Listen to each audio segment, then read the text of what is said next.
Alright, today I'm gonna show you how to make a secure authentication and login system using Django and React. Let's get started. We start by activating our environment. Then we cd to project directory. Now we install the dependencies. We installed here the Django REST framework and simple Java Web Token and course headers. After that, we need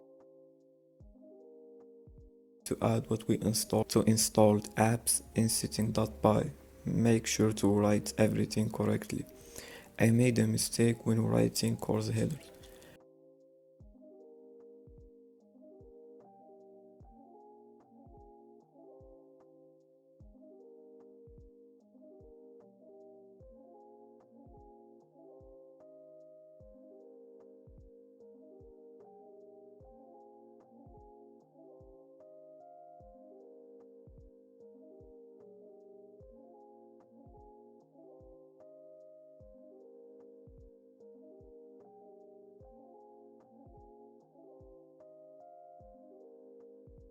And we should not allow all cores in real life. We should only allow your front end. And add cores to middleware. Don't worry, you can always find this in every package docs. You don't really need to memorize all of this. Now we make Java Web Token as our authentication system in Django by writing this code. Now, like any senior software engineer, I'm gonna copy some code that I don't fully understand.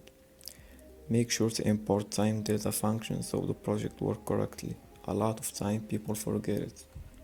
For your app to be secure, change these two options to true.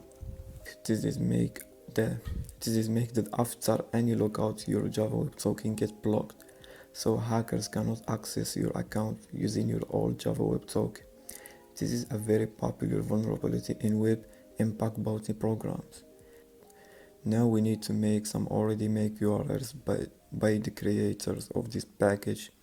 The first one is used for getting the Java Web Token and the other one used for refreshing the Java Web Token.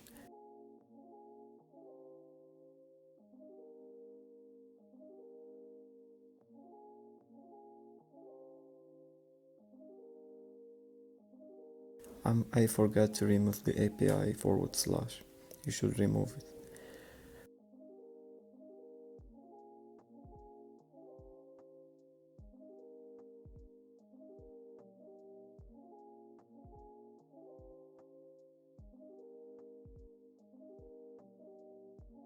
Going back to the terminal, we need to migrate all the change to the backend so the database be ready to be used. Now to the hard part, we need to make the logout functionality. And here most developers make a mistake by just removing the Java Web Token in the front end, and that leaves the app vulnerable for multiple attacks. We imported here the API view and permission classes and is authenticated.